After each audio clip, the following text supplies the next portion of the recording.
Então vamos ler a palavra de Deus. Primeira carta de Pedro, capítulo 4. Nós vamos ler alguns versículos a partir do versículo 12. 1 Pedro, capítulo 4, verso 12. Primeira carta de Pedro, capítulo 4, verso 12. Quem achou, diga um amém. Está escrito assim: amados, não estranheis a ardente prova que vem sobre vós, para vos tentar como se coisa estranha vos acontecesse, mas alegrai-vos no fato de serdes participante das aflições de Cristo, para que também na revelação da sua glória vos regozijeis e alegreis. Se pelo nome de Cristo sois vituperados, bem-aventurados sois, porque sobre vós repousa o Espírito da glória de Deus.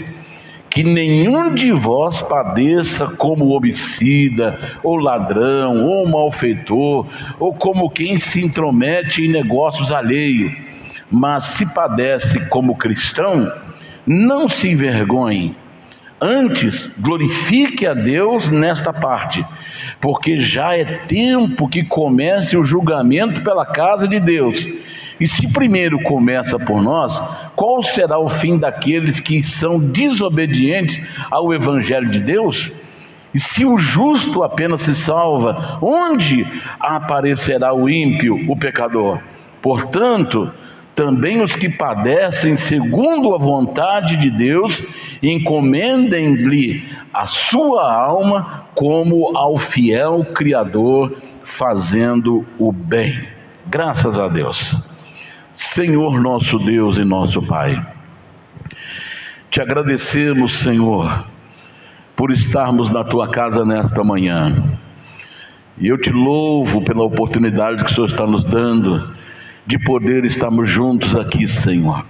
Abençoa o teu filho, a tua filha, abençoa esta criança, este jovem, esse rapaz, essa família, abençoa esse pai, essa mãe, abençoe esse lar. Senhor, salva a família, salva, Senhor, aquele que ainda não teve um encontro contigo. Venha nos abençoar, venha trazer a tua bênção, a tua graça, a tua unção.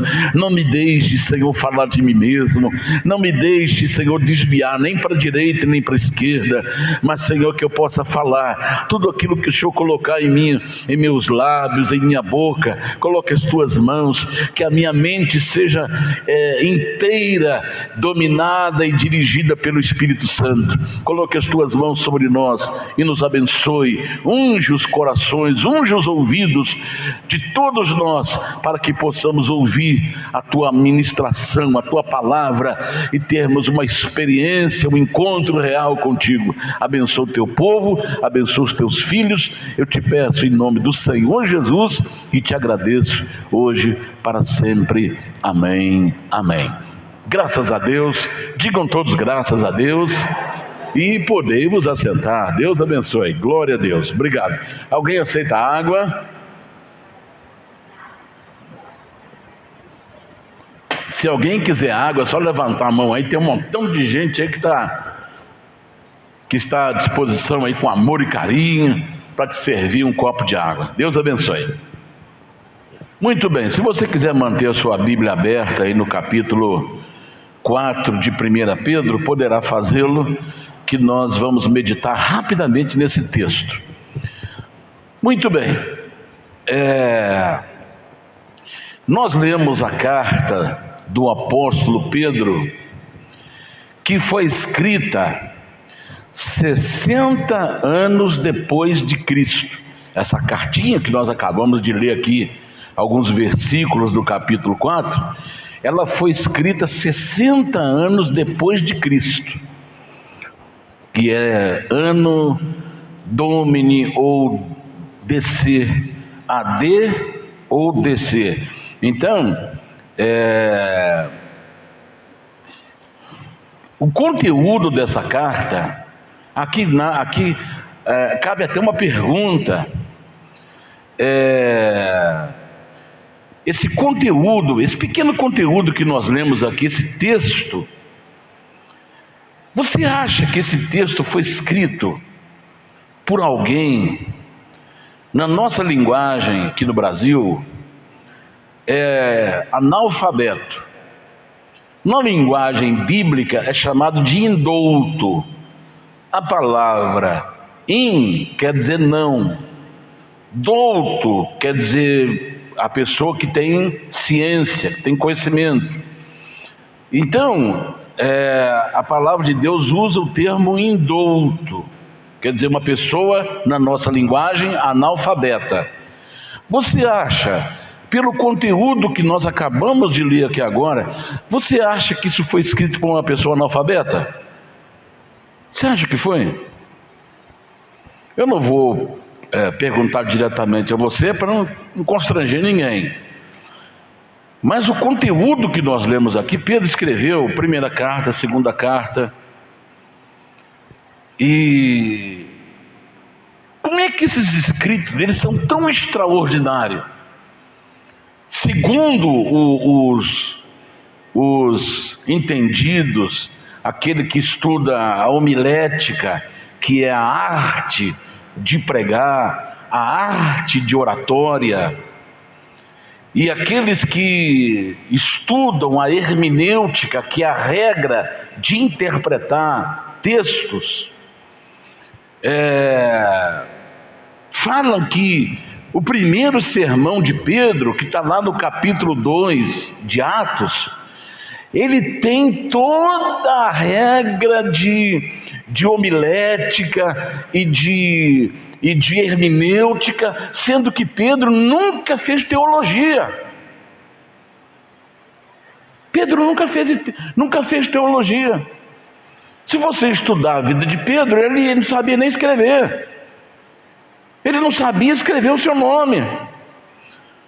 Agora, quem é que deu essa ciência para Pedro escrever essas cartas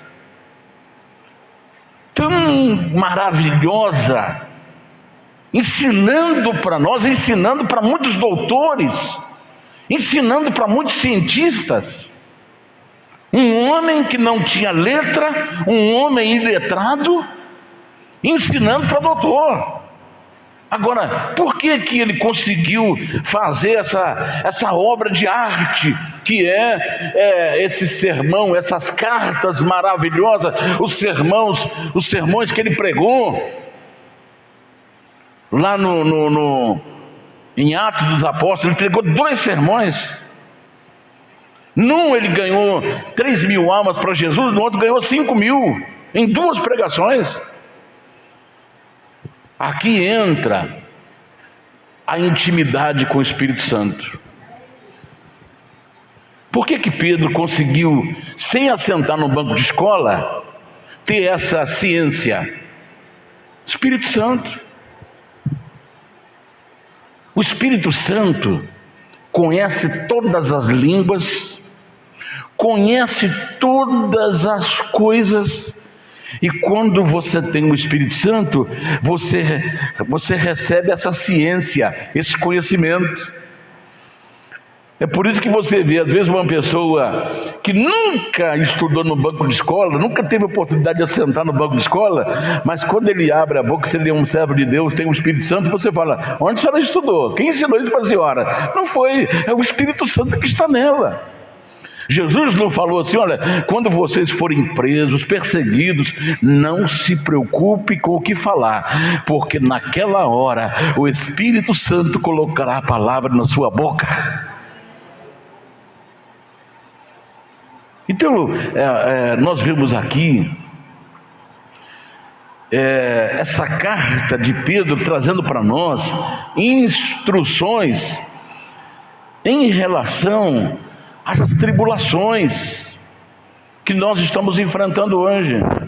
Você vê que ele escreveu há 60 anos depois de Cristo.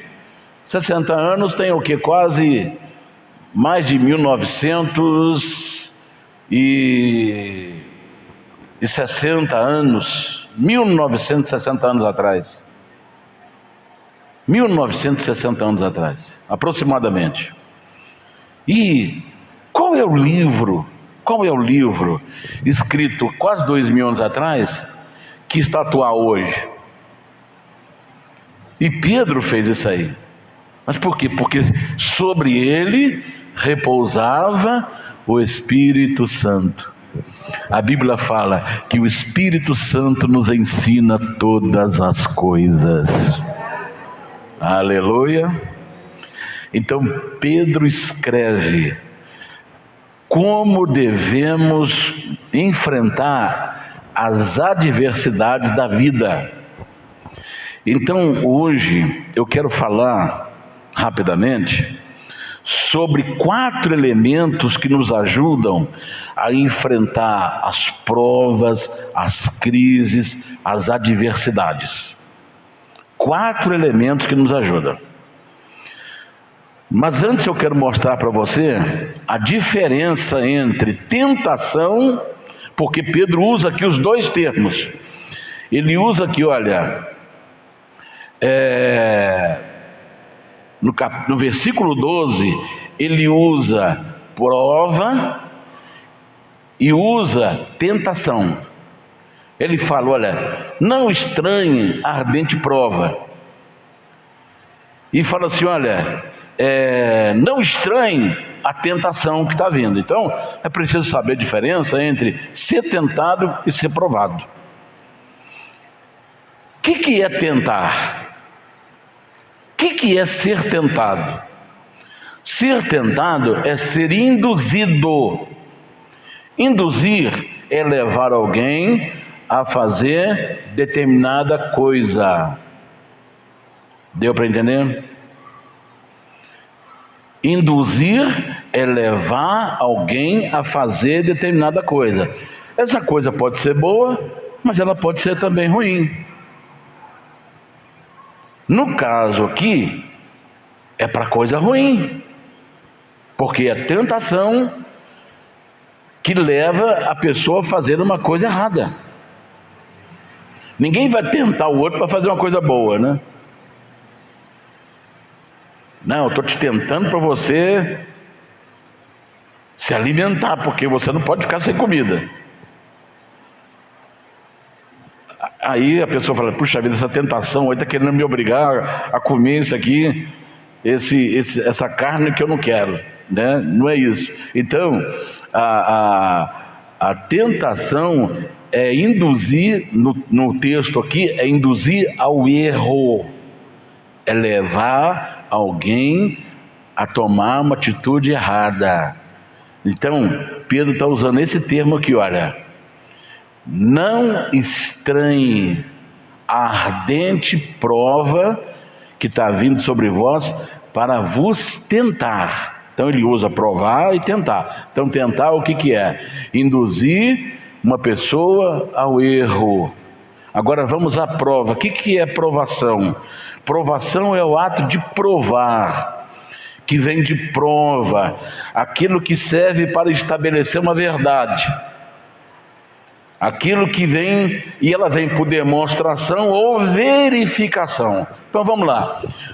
Uma pessoa está num julgamento. Aí ele quer provar a sua inocência.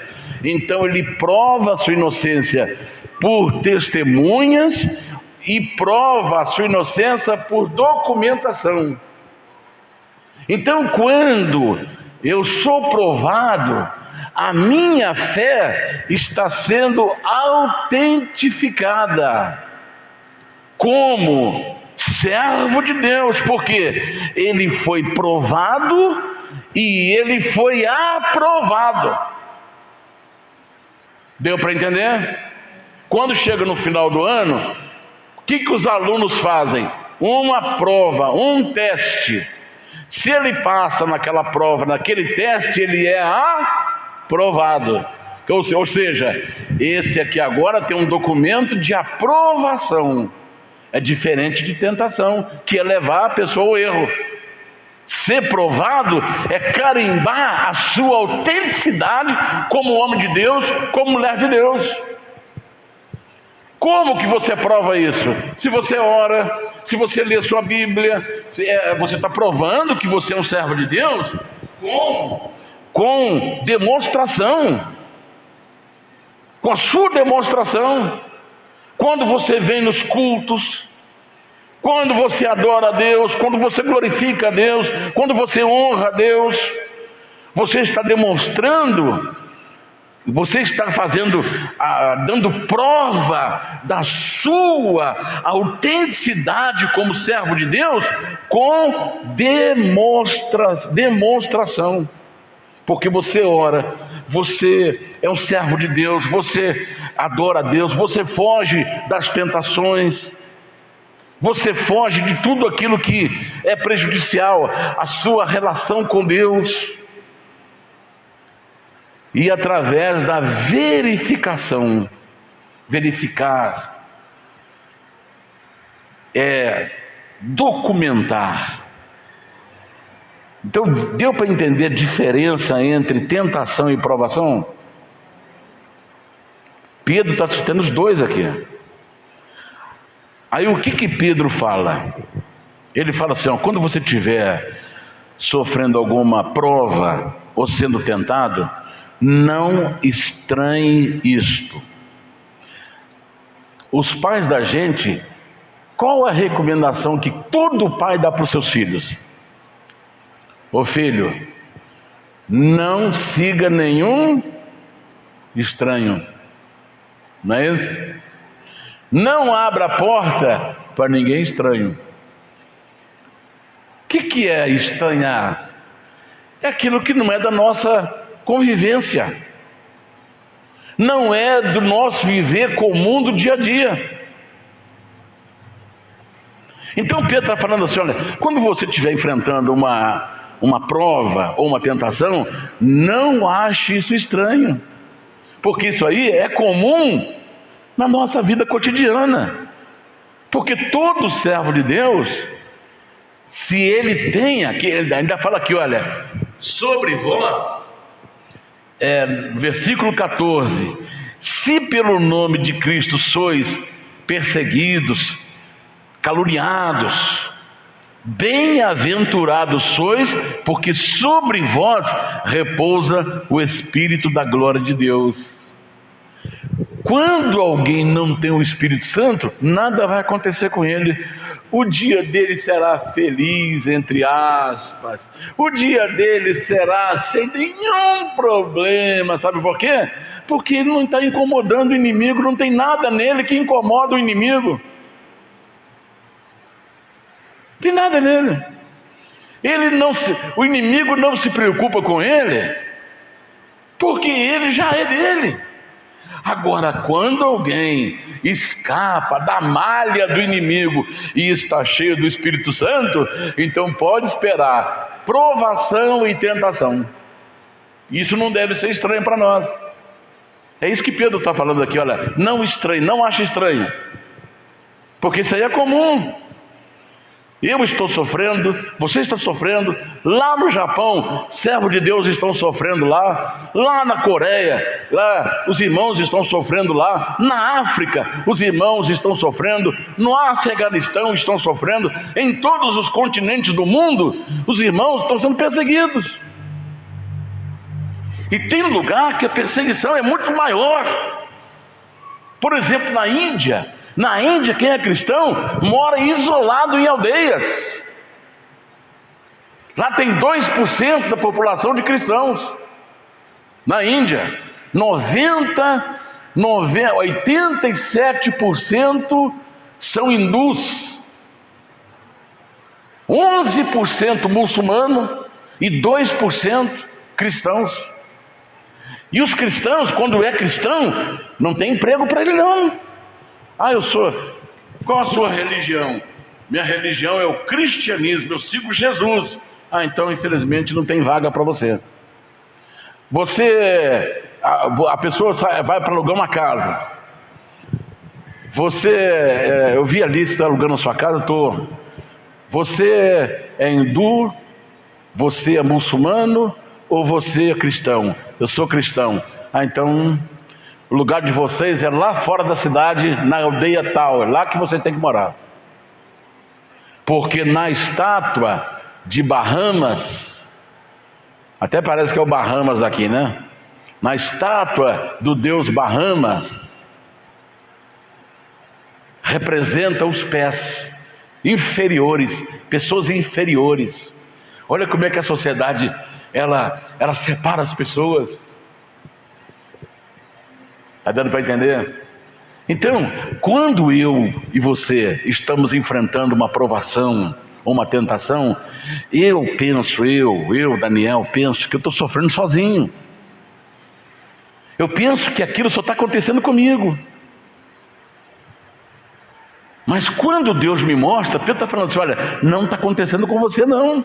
Só com você não.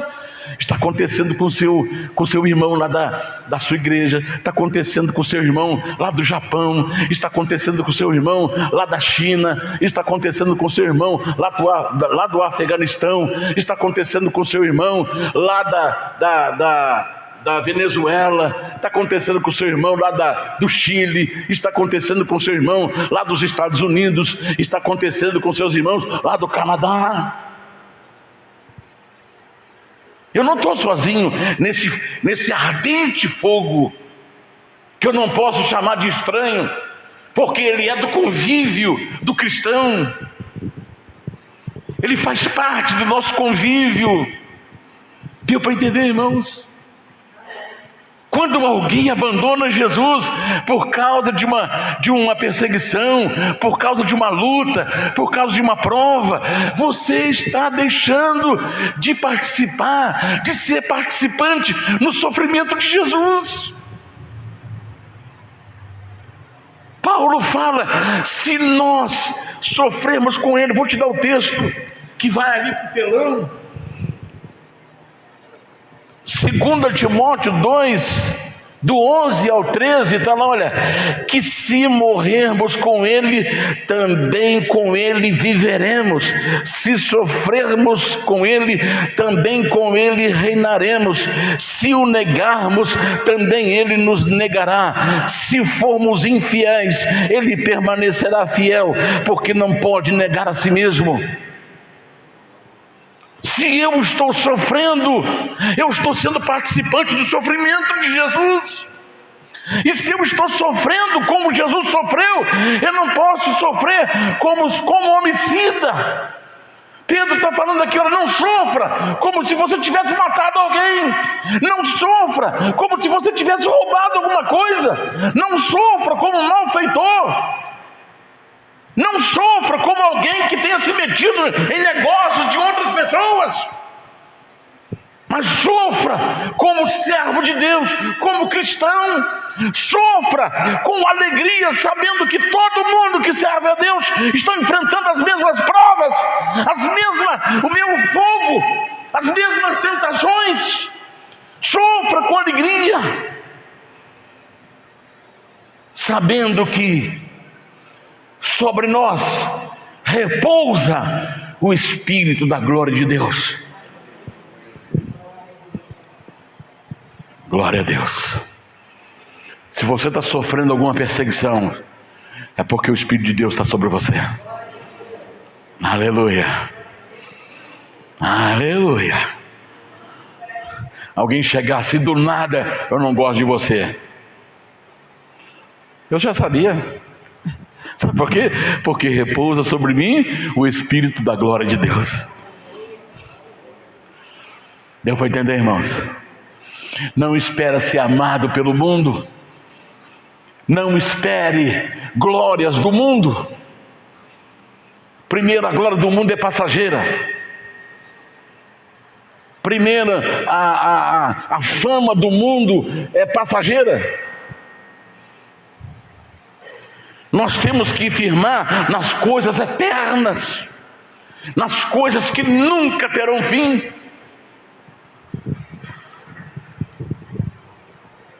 Então, se sofrermos com ele reinaremos, se morrermos com ele viveremos. 2 Timóteo capítulo 2, do 11 ao 13, ali.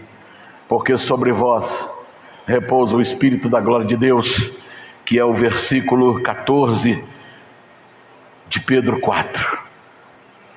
Deu para entender, irmãos, a diferença entre tentação e provação? Então vamos agora, primeiro elemento que nos ajuda a enfrentarmos as adversidades, as tentações, as provações. Está registrado no capítulo 5, versículo 45, na parte B do Evangelho de São Mateus. Vamos ver como é que Deus age aí com aquelas pessoas que às vezes te perseguem, que às vezes nos persegue. Quando alguém está nos perseguindo, o nosso desejo é o quê? Às vezes você vê uma pessoa tão má, tão maligna, que você fala assim: puxa vida, essa pessoa está respirando o mesmo ar que eu, essa pessoa está, às vezes até essas pessoas, elas são até bem, em termos materiais, elas são até bem favorecida, materialmente falando. Então vamos ver como é que Deus age? Está aí São Mateus, capítulo 5, 45, diz lá: porque faz, é a parte B do versículo, porque faz com que o seu sol, olha o termo que Deus está usando aqui, o seu sol. O sol não é meu, o sol não pertence ao universo, o sol pertence a Deus, é propriedade de Deus. Jesus falou assim: olha, porque Jesus falou, porque o seu sol, o sol de Deus, se o sol fosse meu, preste bem atenção agora, estou tirando base por mim, se o sol fosse meu, e quando chegasse o inverno, eu ia permitir que o sol viesse só sobre os irmãos da igreja, e deixava aquela turma que só pratica o mal, deixava eles congelar. Meu sol não, o meu sol vocês não vão ter não, porque vocês são malignos. Mas o sol não é do Daniel, o sol é de Deus. Ele fala assim: olha, porque faz com que o seu sol se levante sobre os bons, só sobre os bons. É o que está aí? Sobre maus e bons. Está dando para entender? Então, por que eu vou... O que eu tenho que fazer em relação a isso? Se Deus, Ele permite que o mal também tenha direito àquilo que é dele, então eu tenho que me igualar a Deus, no sentido de, porque Jesus, Ele é o nosso irmão mais velho, é o nosso primeiro irmão. Antes Ele era unigênito, Deus só tinha um filho chamado Jesus. Quando Jesus deu a sua vida, Ele tornou primogênito, quer dizer, o primeiro filho de Deus. Dali Deus foi tendo milhares e milhões de filhos. Hoje Deus tem milhões de filhos através de Jesus. Então, se Deus manda o seu sol sobre as pessoas más, eu tenho que ter o caráter de Deus, eu tenho que ter as qualidades de Deus, porque Jesus é o nosso irmão exemplar, é o nosso exemplo. Se Ele está falando que o sol vai vir sobre os maus, então quem sou eu para atropelar Deus? Então eu tenho que aprender e me conformar que aquela pessoa ruim também ela vai ter certos privilégios que ela não mereceria, que se nós olharmos pela palavra de Deus, nem eu mereceria. porque nós estamos na mesma condição de pecador, só que pecador que abandonou a vida de pecado, porque Jesus o tirou das trevas e trouxe para a sua maravilhosa luz. E agora está nos ensinando, nós estamos aqui aprendendo a ser como Deus. Jesus falou assim: sede perfeitos como o vosso Pai é perfeito. Nós estamos aprendendo, erramos aqui, tropeçamos ali, levantamos ali, estamos aprendendo, estamos em aprendizado. Por isso que nós não podemos exigir de alguém que ele seja perfeito do dia para a noite. Nós só vamos ser perfeitos quando nós ficarmos livres dessa matéria que está aqui, ó. Que enquanto nós estiver carregando esses 80 quilos, 60 de carne, esse é o nosso problema. O maior problema nosso somos nós mesmos. Nós somos o nosso maior problema. E segundo, o Jesus falou que o inimigo do homem está dentro da sua própria casa, depois vem a casa. Primeiro nós somos o nosso adversário, depois vem os adversários de dentro da nossa própria casa, depois vem o terceiro adversário, que é o inimigo, Satanás. Está dando para entender como é difícil vencer você mesmo? Porque você quer fazer coisas que a sua parte espiritual, a sua parte intelectual, a sua parte alma não quer que seja feito, a sua parte espírito não quer que seja feito, porque isso vai quebrar o vínculo que você tem com Cristo, o vínculo que você tem com o Espírito Santo. Paulo chegou dizendo: miserável homem que sou, aquilo que é bom eu não faço, mas as coisas que é ruim estão sempre diante de mim para que eu faça. Quem me livrará do corpo dessa perdição? Miserável homem que sou, o bom que eu quero fazer eu não faço, mas o mal está sempre diante de mim para fazer. E depois que a nossa vista age como uma máquina fotográfica, os nossos olhos, você bateu os olhos, mesmo que você tire assim rapidamente, mas já fotografou, e depois é guardado no arquivo memorial, no arquivo da memória. E como limpa isso aí? Difícil para tirar. Você tem uma luta muito grande para tirar aquilo que os seus olhos fotografaram. Eu falei com o Jonathan, não sei se foi com o Jonathan, eu falei: a gente vai chegar um ponto que a gente vai ter que andar com os olhos fechados, chegar na igreja, ficar assim, em espírito, chegar e já ficar. Vai para andar para a rua, tem que arrumar até uma bengalinha, você não está podendo nem abrir os olhos mais. Quando você vai atravessar uma rua que você vai ver se vem carro, aí pronto, aí já tem um problema lá que você não queria ver. Está dando para você entender, irmão? É o mundo que nós estamos vivendo nele. Você está vendo um programa de televisão que seja um documentário, quando você menos percebe, entra uma propaganda, e aquela propaganda já, até você achar o controle para tirar aquilo, já fotografou.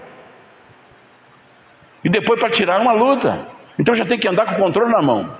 Quando eu via a televisão, eu ficava já com o controle na mão. De vez em quando a Estherzinha não, a Eloá, a Thalita põe um canal de brinquedo, de evangélico para ela, mas mesmo no canal entra propaganda. Aí de vez em quando ela pega o controle, sem a gente ver, e vai lá, aperta um botão. Fala: Thalita, corre aqui, porque ela tirou aqui onde ela estava vendo. E como eu não sei mexer naquilo, a Thalita vem correndo lá e aí entra a propaganda. Às vezes a propaganda de uma música, ela começa. Eu falei: aí a Thalita fala assim: seu pastor está te olhando, você não vai ter cargo na igreja não. Vai ter cargo da igreja não. Então, aí depois ela pega e fala assim, eu falo assim, amém. Aí ela, amém. Ela fecha um olho e vigia com o outro. Jesus mandou vigiar e orar. Ela faz isso aí. Ela fala assim, amém. Quando a gente vai orar, ela pega assim, amém. E olha pra gente para ver se a gente está orando também. Amém. E junta as mãozinhas. É uma benção, irmão. Criança é uma maravilha, né? Criança é presente de Deus para os pais, né? Criança é bênção de Deus. Artuzinho, a bênção. Seus filhos são uma bênção. Sua casa é uma bênção. Deu para entender, irmãos? Então, olha, primeiro elemento que nos ajuda a enfrentar. Então, quando eu sei que Deus permite que o seu sol venha sobre maus e bons, então aquela pessoa maligna não vai me tirar do sério mais. Deu para entender? Porque as pessoas, elas começam a fazer as coisas erradas e a gente fica muito triste com isso. Então, como eu sei que Deus age e só está esperando a hora certa de dar a cada um segundo as suas obras, então eu me conformo, eu aceito, porque Deus está esperando a hora certa de dar a cada um segundo a sua obra. Então, deixa Ele fazer o que Ele quiser, porque a hora dele vai chegar. Eu não vou ficar estragando a minha paz, perdendo o meu sono, porque alguém está fazendo aquelas coisas que Deus não gosta e ficar me torturando com aquilo, porque a vontade da gente era não deixar. Se o sol fosse meu, eu também acredito que se fosse seu, esse sol aqui é meu, você não vai desfrutar dele não. Você é maligno, vai lá, arruma um sol para você se você quiser. Mas Deus não. O seu sol levanta sobre maus e bons. Deu para entender? De vez em quando passa documentário das penitenciárias. As penitenciárias mais terríveis e horríveis dos Estados Unidos, de alguns países asiáticos. E mostra que o preso, que às vezes cometeu crimes hediondo quer dizer um crime bárbaro, um crime cruel, por isso que é chamado de hediondo. E uma pessoa que cometeu crime hediondo, ele tem direito a 2 horas, vamos colocar aqui 2 horas de banho de sol.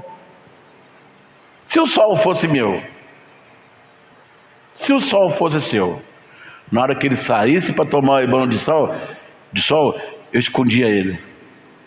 Não, você não vai tomar não. Você matou com crueldade. Você se vira no frio.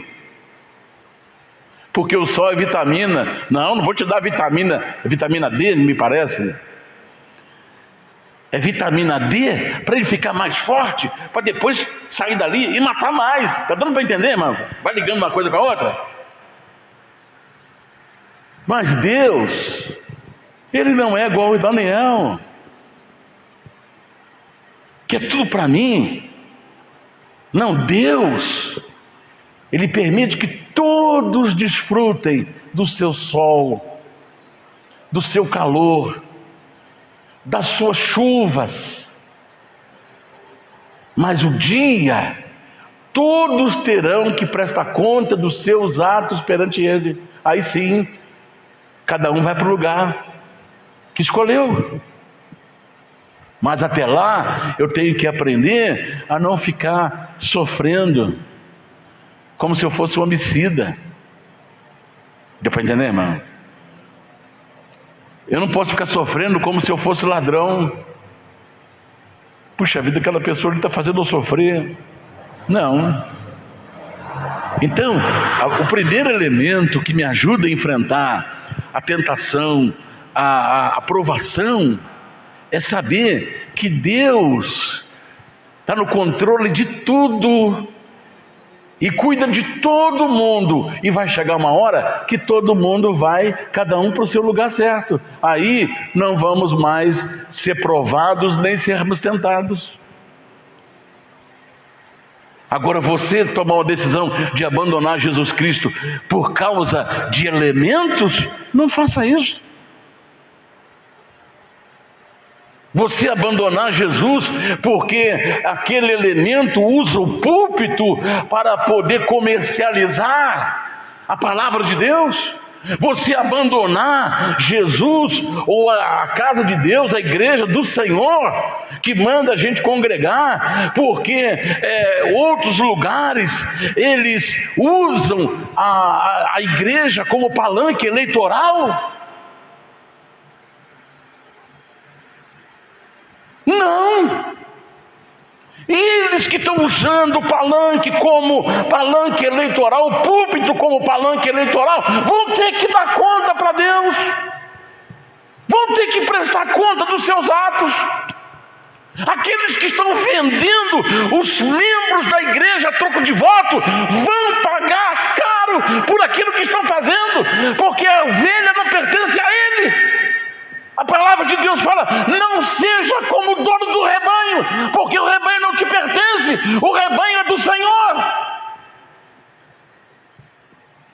Você pensa que as pessoas não vendem, não negociam os membros da sua igreja na época de eleição?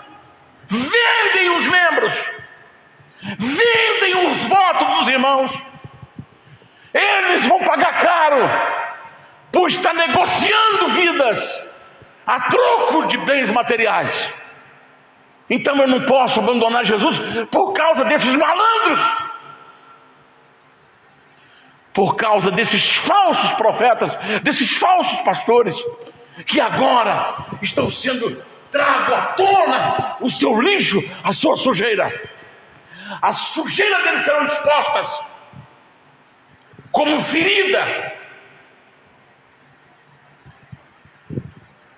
gangrenada. É gangrena ou granguena? É gangrenada, né? Gangrena. Gangrena é aquilo que vai apodrecendo e não tem como, não tem remédio que para, só se cortar o membro. Se o pé começou a gangrenar, tem que cortar ele porque não tem remédio. É por isso que tem uma vacina. Não sei o nome da vacina. Antitétano, né?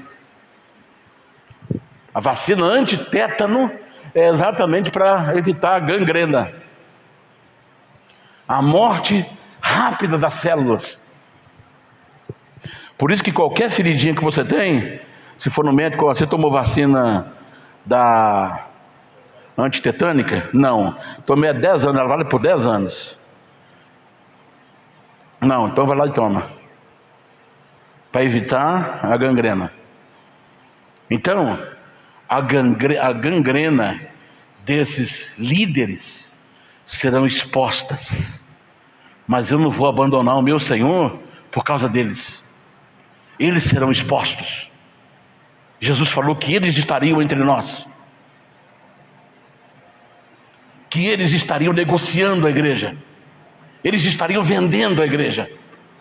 Quando eu falo vender igreja, é vender as pessoas por votos. Então a primeira coisa que me ajuda a enfrentar as adversidades, as provas, as tentações, as tribulações, é que Deus tem a hora certa para colocar tudo no lugar. Então eu tenho que fazer o quê? Descansar no Senhor. Amém, irmãos? Aquela pessoa lá não merece aquilo, deixa ele. A hora dele, se ele não converter, se ele não se arrepender, a hora dele vai chegar e cada um vai para o seu devido lugar. Segundo elemento, não desesperar, mas procurar. Aliás, eu acabei dando o texto aqui, mas não falei o assunto. Mateus 5,45, as provas e tribulações se apresentam a todos. Todo mundo é provado, todo mundo é tentado, aquele que tem sobre ele o Espírito da glória de Deus. Amém? Se você tem o Espírito da glória de Deus, pode esperar provação, pode esperar tentação. Então, fique tranquilo que isso aí é normal. Não ache estranho, porque isso aí faz parte do nosso comum, do nosso cotidiano. E não é Daniel que está sofrendo sozinho. Um monte de cristãos pelo mundo afora está sofrendo as mesmas tentações e provações. Segundo, não desesperar na hora da prova, na hora da adversidade, na hora da tentação, mas procurar, olhe bem, procurar a bênção oculta, escondida. Vamos usar aqui escondida, que fica mais bonito. Oculto dá a impressão assim de ocultismo, né? De coisas malignas. Vamos utilizar aqui, procurar na hora da tribulação, na hora da tentação, procurar a bênção que está escondida ali, por trás daquilo. Porque nós temos a tendência de olhar só a luta que você está passando, mas por trás daquela luta tem uma bênção escondida. Deu para entender? José, ele tinha 1 milhão de razão para odiar os seus irmãos. Porque José foi perseguido desde a sua infância. Sabe por quê? José e Benjamim eram filhos de Raquel. Raquel era amada de Jacó. Ele trabalhou 14 anos para casar com Raquel.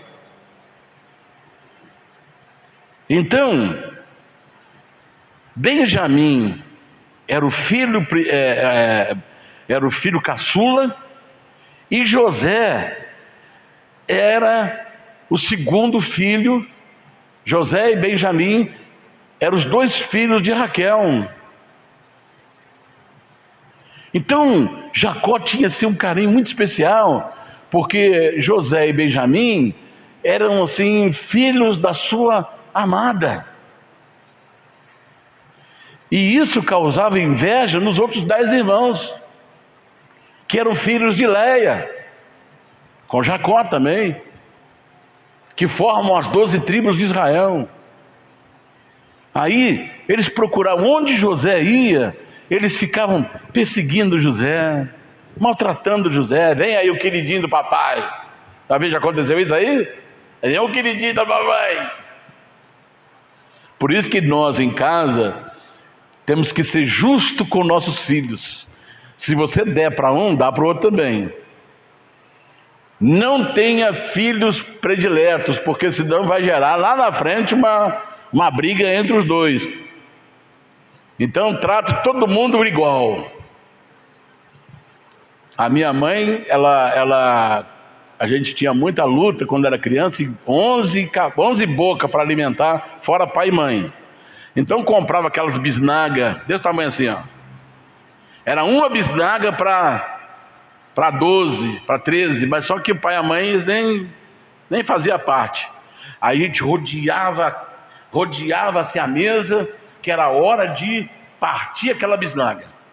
Mas a minha mãe fazia um risquinho primeiro. Fazia o risquinho do mesmo tamanho. Se tivesse até uma fita métrica, ela media para ficar todo tamanhozinho igual. Agora a ponta, como ela ia afinando, a ponta tinha que ser um pouquinho maior, porque para dar vantagem da sua espessura. Aí todo mundo queria a ponta do pão, porque parecia que ela era maior.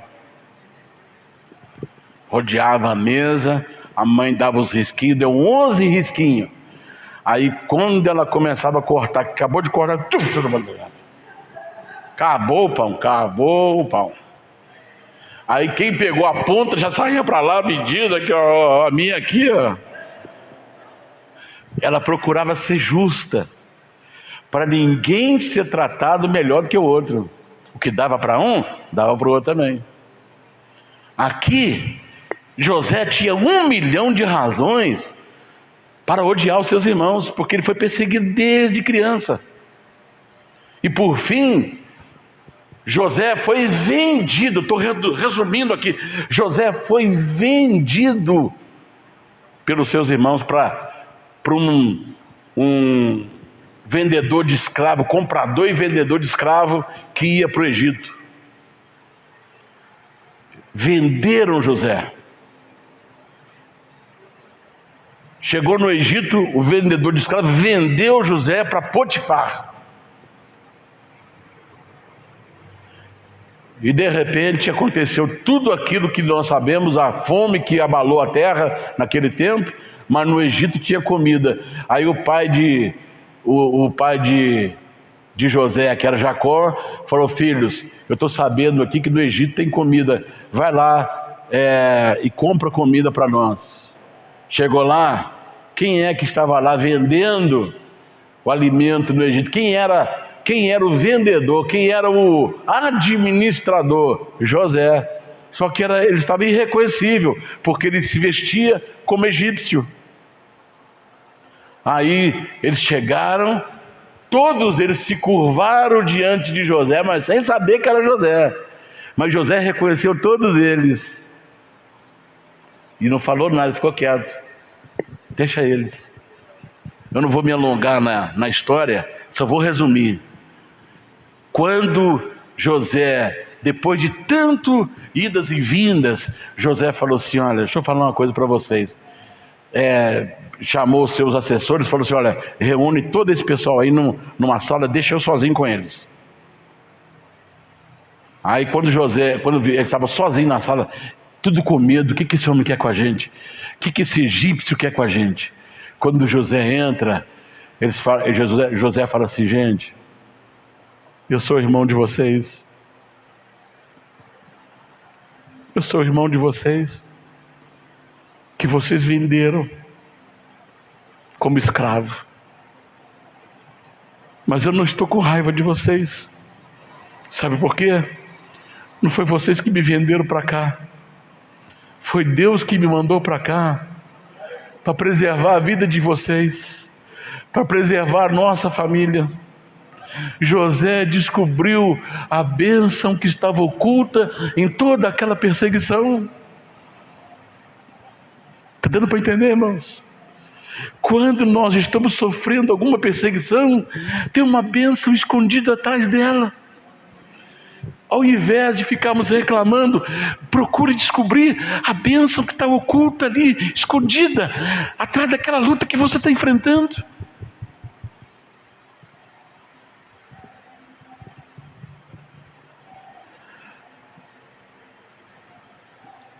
Jesus disse assim, está registrado. Quem quiser anotar, o texto de José fica em Gênesis 45, do 5 ao 8. E Jesus disse assim: o reino de Deus é como um tesouro escondido. O reino de Deus é como um tesouro escondido. Quando alguém acha, opa, que coisa maravilhosa, vai lá e guarda, e vai e vende tudo que tem, põe para aquele lugar, porque ele descobriu um tesouro. Então, tudo que vem do reino, por dentro, por trás, tem um tesouro. Tem um tesouro. Descubra esse tesouro. Descubra essa bênção que está atrás do problema que você está enfrentando. Descubra a bênção que está por trás daquela adversidade que você está enfrentando.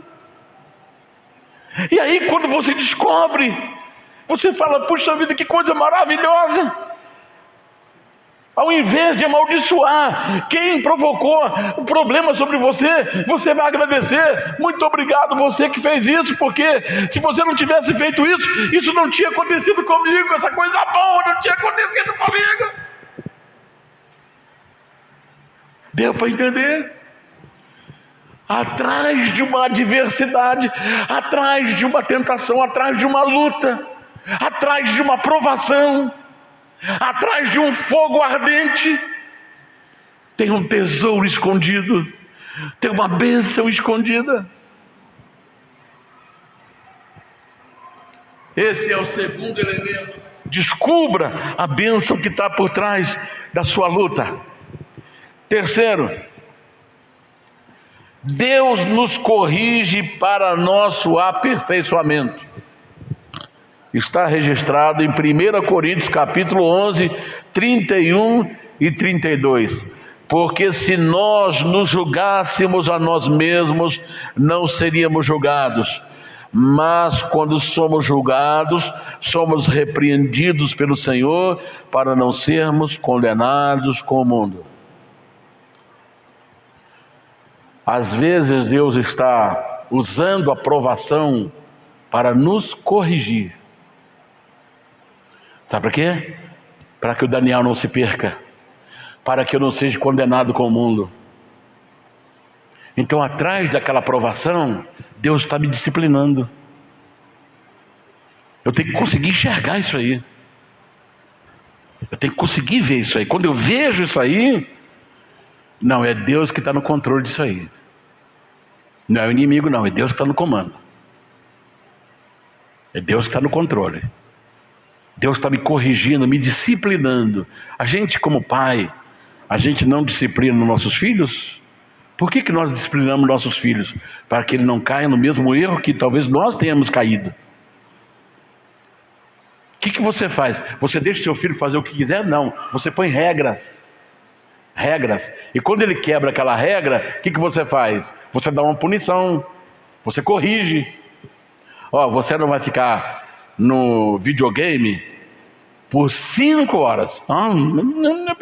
5 horas, porque você fez o que eu não queria e pedi para você não fazer. Deu para entender? Você está corrigindo. Sabe por quê? Para ele não ser destruído lá na frente. Você está ensinando ele regras, você está impondo limites, você está colocando fronteiras. Para quê? Para que ele não caia no erro que nós às vezes tivemos que aprender. Então, Deus nos corrige, nos disciplina para não ser condenado com o mundo. Porque o que adianta passar a vida inteira na igreja e no final perder a bênção como aquele que nunca pisou na igreja? Então por isso que Deus nos corrige, por isso que Deus nos disciplina, para a gente não perder a nossa bênção. E graças a Deus por isso. Graças a Deus porque Deus nos corrige.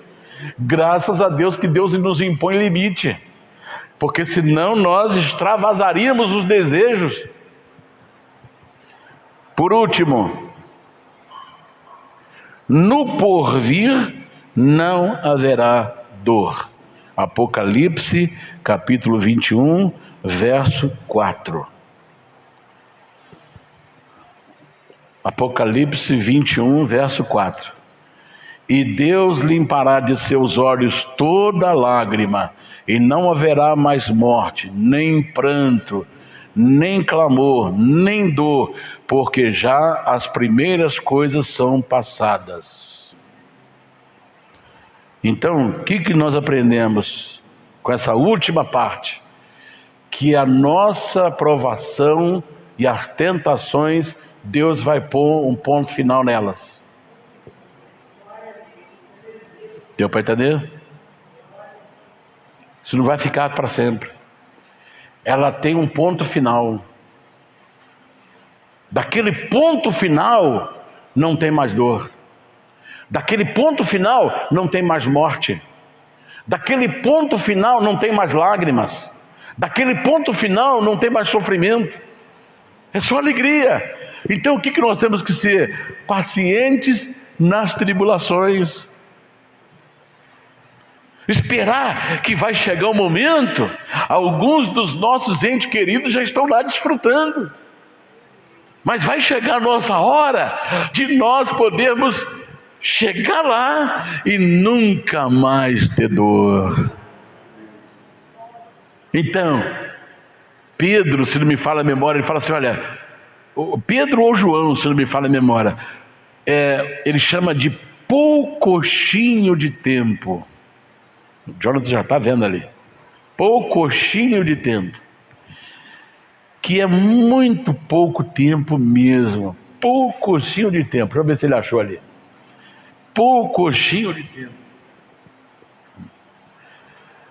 Então, irmãos,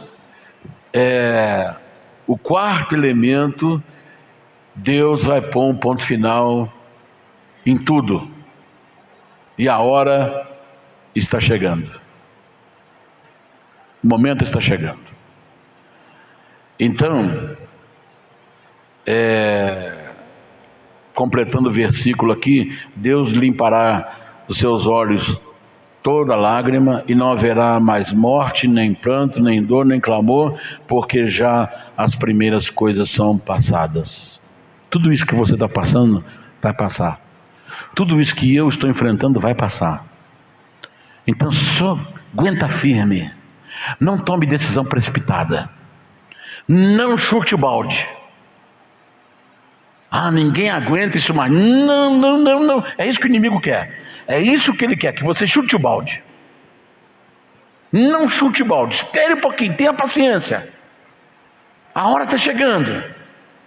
Cada hora, cada momento, Deus está já. O que ele fez? Ele abreviou, diminuiu o tempo, para que eu e você sejamos salvos. Porque se ele viesse no tempo pré-estabelecido por Deus, nenhuma alma se salvaria, até o que tem se perderia. Aí você fala assim, pastor, mas as igrejas estão cheias. Estão cheias de quê? Estão cheias de quê? O que elas estão cheias? De sensualidade. Estão cheias de vidas, de evangelho light, evangelho que não interfere nos desejos da carne. Está cheio de pessoas que querem fazer o que elas querem fazer, não o que Deus quer que elas façam. E você pensa que os púlpitos estão preocupados com isso? Não, os púlpitos estão preocupados de ver o auditório abarrotado. Porque quando começar a falar a palavra, vai acontecer igual Jesus. Jesus tinha 5.000 seguidores. 5.000 seguidores.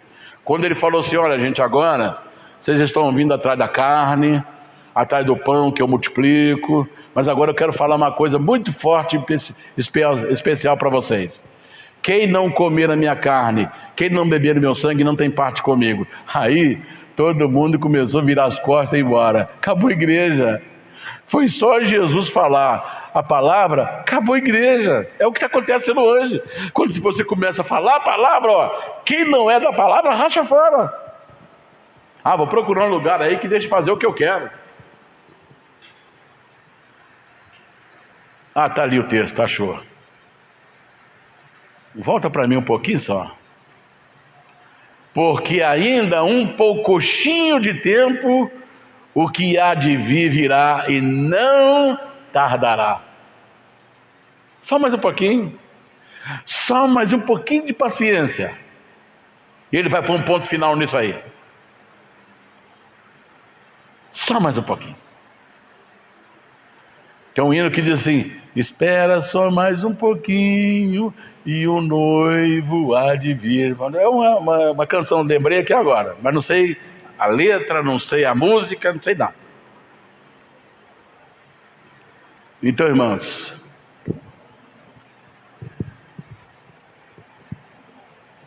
as primeiras coisas passaram. Aguenta firme. Então eu termino.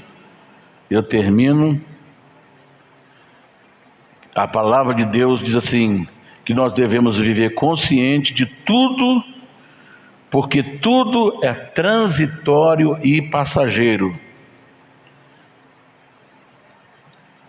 Salmo 90, verso 9 e verso 10. Salmos de número 90. Tudo é transitório e passageiro. Isso não vai ficar para muito tempo. Deu para entender, irmãos? Olha lá. Pois todos os nossos dias vão passando na tua indignação. Passamos os nossos anos como um conto que se conta. Os dias da nossa vida chegam a 70 anos, e se algum, pela sua robustez, chegam a 80 anos, o orgulho deles é canseira e enfado. Pois cedo se corta e vamos voando. Então, isso não vai ficar para sempre. Tá bom, irmãos? Você está enfrentando uma luta, Deus vai pôr um ponto final nisso aí. Então esses 4 elementos, as provas e tribulações, apresentam para todo mundo. Não desesperar, mas procurar a bênção escondida na provação. Terceiro, Deus nos corrige para o nosso aperfeiçoamento. E quarto, no porvir não haverá mais dor. Então vamos aguentar a mão. Não chute balde, porque tem alguém fazendo, enganando as pessoas. Não, deixa ele ficar. A hora dele chega, mas não põe a sua salvação em jogo por causa de alguém, não. Fica firme com Jesus, porque Jesus já preveniu que tudo isso ia acontecer. Amém, irmãos? Então eu faço um apelo a você que está aqui. Fica firme com o Senhor. Você que ainda não entregou sua vida para Ele como seu Senhor, como seu Salvador, faça isso hoje. Você que me assiste pela rede social, entregue a sua vida para Jesus. O tempo do fim chegou, a hora do arrebatamento chegou, Jesus está voltando e Ele colocará um ponto final em tudo. Ele colocará um ponto final nas tribulações, nas tentações, no inimigo, nos falsos profetas, nos enganadores, nos falsos irmãos, e aqueles que são ovelhas do Senhor serão colocados à sua direita, e os bodes serão colocados à sua esquerda, e ali aqueles que obedeceram, que serviram ao Senhor, que sofreu com Ele, que viveu com Ele viverá, que sofreu com Ele, que com Ele reinará. Então esses ficarão para sempre e reinarão com o Senhor para todo sempre, porque essa é a vontade de Deus, que nós estejamos com Ele para sempre na sua glória. Aleluia, aleluia e aleluia. Deus te abençoe. Deus te abençoe. Eu convido a você a se colocar em pé na presença de Deus e orar junto comigo. Agradeça a Deus pela luta que você está enfrentando. Oh Senhor, muito obrigado, porque agora descobri porque atrás dessa luta tem um tesouro. Essa luta que eu estou enfrentando tem um tesouro escondido. Me ajude a achar esse tesouro escondido atrás dessa prova que eu estou enfrentando. Me ajude, Senhor. Senhor, eu estava quase chutando balde, mas agora eu aprendi que eu não preciso fazer isso, porque o Senhor está cuidando de tudo. O Senhor está no controle, no comando de tudo, e cada um será colocado no seu devido lugar na hora certa. Aleluia. Feche os seus olhos.